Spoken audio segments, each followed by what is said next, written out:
Hey everybody, welcome back to Callus Crew Challenge number 2, round of 32, which is the first round. I feel like it's been a hot minute since I have narrated GSC. I might have done like a couple sets for the last Callus Crew Challenge, and before that I couldn't tell you. I've probably narrated less than 10 sets of GSC over the last like 2 to 3 years. If somebody wants to go back and fact check me on that, feel free. But I feel like I don't do this very often, and I feel rusty as hell. Regardless, we are here for some Gen 2 action today. GSC. It is going to be LNumbers playing as Clark03 against Mako Tsunami. I think it's actually... I'm going to call her Mako Tsunami because I can. But I think it is actually Mako rather than Mako, based on the fictional energy source in the world of Final Fantasy VII, which as a kid, I always pronounced Mako anyway, because that to me, M-A-K-O, looks like Mako rather than Mako, but as it turns out, it is pronounced Mako. Who knows? But she's going to be Mako Tsunami for purposes of this video. Anyhow, LNumbers is on a team with Male and Team Pokepals. I called them Rick and 40. And then on the other end, it is Mako Tsunami with Rex Raptor. That's Raptor, of course. And Alpha to make up Team Yu-Gi-Oh! Because they have Mako Tsunami and Rex Raptor. It's very simple how I think, folks. Dumb pop culture references, stuff that shows my age. I watched Yu-Gi-Oh! And fully understood it when it originally aired. That's how fucking old I am. You guys are all just children. And I hope you're watching Callus Narrates YouTube from your daycare center. Let's go! Alright, bottom side is a Lax, top side is a Nidoking. It's LNumbers on the bottom, and Mako, who you might know better as Kichi, an RBY main, on the top. And Fori is already indicating... Well, it's interesting. Fori is usually a stallier mon, but Nidoking is usually an offensive mon, so I don't know. We'll see what she's got. And then LNumbers doesn't have anything unusual so far. All pretty standard stuff. They're actually both going for Fori. Uh-oh. I already regret having this on normal. I think I might already click it over to fast. Fori on Fori. Fuck, man. I gotta leave for work in like 20 minutes. How can I narrate Fori on Fori? We've got problems, guys. We're having a crisis. Having an existential threat here. Nidoking sneaks in on Rock Slide. There's also the fact that Fori is already dead for LNumbers. That is very, very relevant here. And there's Rapid Spin for spikes that LNumbers almost certainly cannot reestablish. So this actually might not go 800 turns. I believe that Kichi, Marco Polo has a pretty significant advantage here with the Fori down. Just flat out, she's going to have spikes and LNumbers is not. That's huge. Here comes Lax and Rest. What kind of Lax do they both have? Double-edged Flamethrower, and I legit had to squint and lean in to read that was Flamethrower because I'm fucking old and my eyes are terrible. And the Lax has shown nothing for LNumbers. It led and then dipped out and hasn't shown us a damn thing. Surf there did a ton, but didn't get him. Would not have been punished if Thunder missed there, but 70-30. Sometimes you get there, sometimes you don't. That time it connected. So bad to worse for LNumbers here. Mako really quite a bit ahead at this point of this game. Thunder Lax. Yeah, makes sense. Lead Lax with Thunder. So the idea there is you double edge and you hit Cloyster, which is a very common Lax switch in, especially in the early going. And then if it eats the double edge, it will always die to the Thunder, regardless of the damage roll, assuming that the Thunder hits. So it's a good bait to kill Cloyster, which is one of the best and most important pokes in this metagame. And that's something that's going to work a pretty high percentage of the time.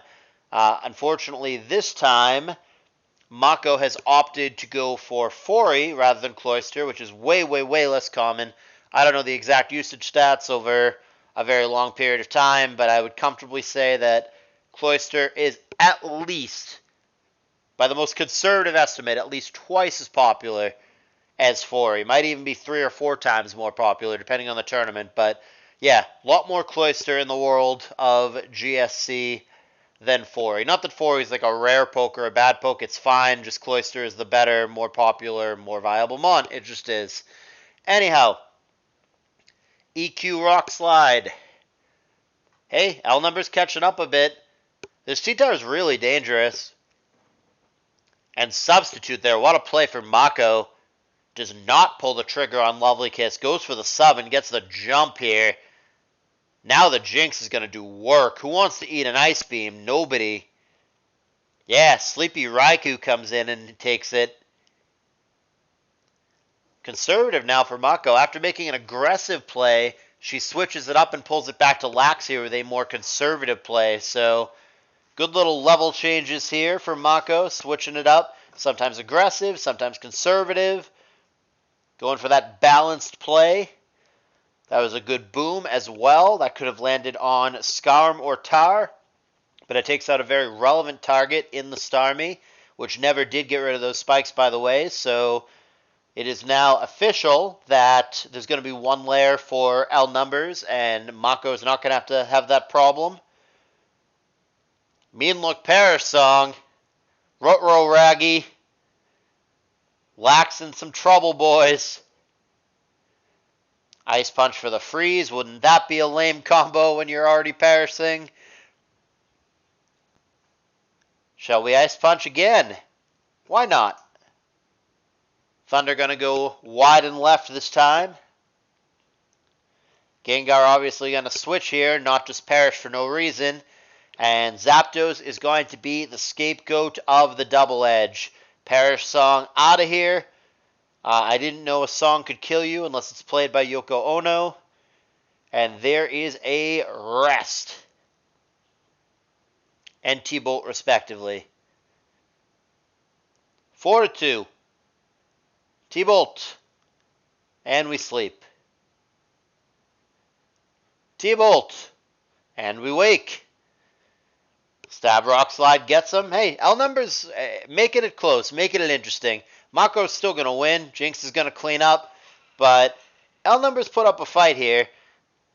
He lost the Fori very, very early on. And that's hard to come back from when one player just flat out has spikes and the other doesn't. That's tough.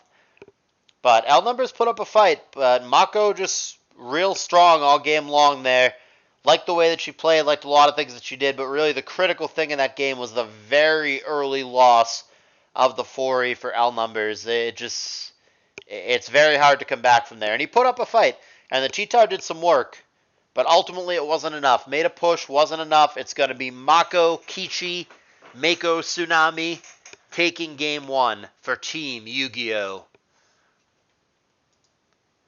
Let's go over to game 2.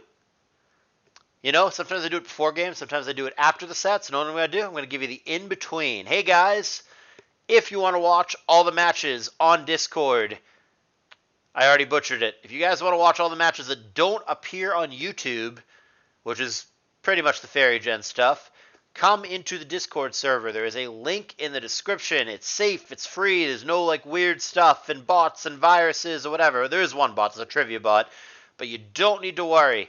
It's a safe environment. Come check out the replays. Also, on a more serious note, because you can tell I haven't been all that serious in this video. On a more serious note, we do need donations. The prize pool isn't as good as it was last year yet. I'm hoping we can build it up. If you guys are able to contribute anything, there's a donation link in the donation section of the Discord server. It'd be super duper appreciated if you can contribute. If you enjoy the content, you got $5 to spare. The players would really appreciate it. 100%, other than what PayPal eats of what you send, goes straight to the players. I keep nothing. Anyhow, let's get back at it. Oh yeah, wait, one more thing. I don't have a lot of subscribers either, which is unsurprising. But if you enjoy these videos, please consider subscribing and hitting the like button. Now we'll actually get back to it. Clark, LNumbers on the bottom, Mako Tsunami on the top. We have a Nidoking and a Lax, which is a reverse of the leads from the previous game. Lovely Kiss did land on Raikou, which almost certainly has Sleep Talk. It is a competent sleep absorber, and it is a Curse Lax this time for Mako Tsunami. A Curse Lax, in fact, for both players. Unlike RBY, Laxes can, in fact, Body Slam paralyze each other in this gen, though they haven't yet. Just kidding. There you go. We've got paralysis, but the boost advantage for LNumbers at the moment. Doesn't do anything with it thanks to full para, and here is Skarm. Double Edge about a third. And Whirlwind just to be safe, and that's going to bring out a Vaporeon, which we did not see in the previous game. A little change up here. Nidoking in, Nidoking out. Going to be Cloyster on the double, but Mako is not deterred. Going to go for the Body Slam.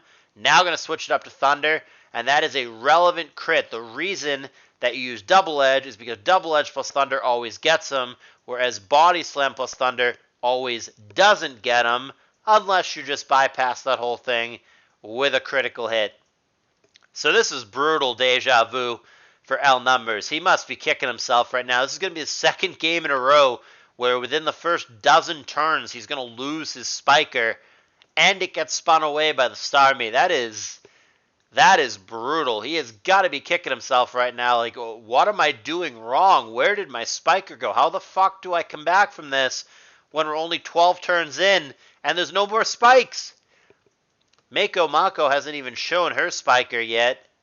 But yeah, LNumbers is once again going to be playing the entire rest of this game without spikes, which is crappy. Spikes are basically ubiquitous these days in modern GSC. There's a couple of exceptions, like pure stall, Zakaru 800 turn nonsense, and I guess like dedicated like Quagsire, Marowak, Belly Drum nonsense or whatever. But by and large, spikes are everywhere. There is a double edge for 18 big ones. Drill Peck and a crit.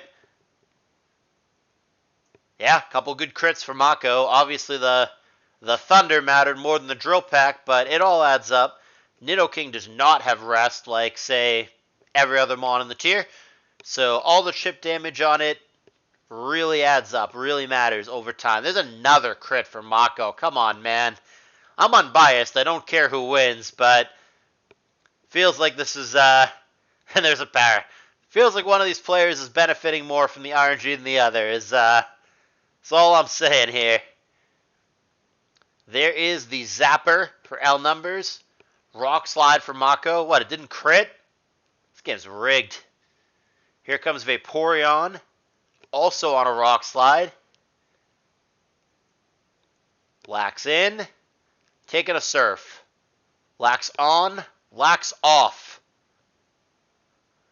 Proud to say, as old as I am, that movie did in fact come out before my birth. Though I have seen it many, many times. First one was like good, wholesome, classic. Not perfect, but like a classic. Second one was okay. Not great, okay. And then really downhill from there. The third one's terrible. The one with Hilary Swank is terrible. The remake with Jaden Smith is terrible. Who only got the part and is only in Hollywood because he's Will Smith's kid. I mean, let's just call a spade a spade. I do not recommend Karate Kid beyond, I mean, maybe beyond the first one, but certainly not beyond the second one. I guess these days what the cool kids watch is Cobra Kai, which is just camp cringe overload as far as I'm concerned. I think it's not intended to be. I think it's actually supposed to be cool and supposed to be taken on face value, but I can't get there. It's bad. It's real bad. Can't do Cobra Kai. So my recommendation is just going to be the original Karate Kid. Perhaps the younger crowd might find some joy in Cobra Kai, but it's pretty bad. It's pretty cringe, to be honest with you. You guys hear that background noise? Like, I don't know if it's going to be I don't know if you can hear that in the video or not. We'll see if it gets picked up on the audio, but that is my pissed off cat pounding at the door. I shut him out of the room because he tends to jump on the keyboard. He tends to try to help, all that good stuff. I locked him out of the room, and he is pissed. Not only does he want attention, but it's almost breakfast time. He needs food. So he is an unhappy camper. 17 pounds of floofy orange rage. Back to the game. Went on a little tangent there.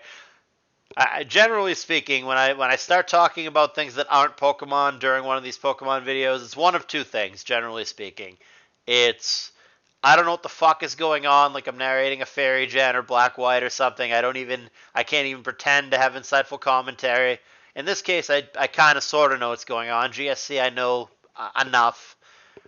Or, thing two, which is the case here, which is the game's kind of a beating and it doesn't look super likely to turn around, which is what we're looking at here.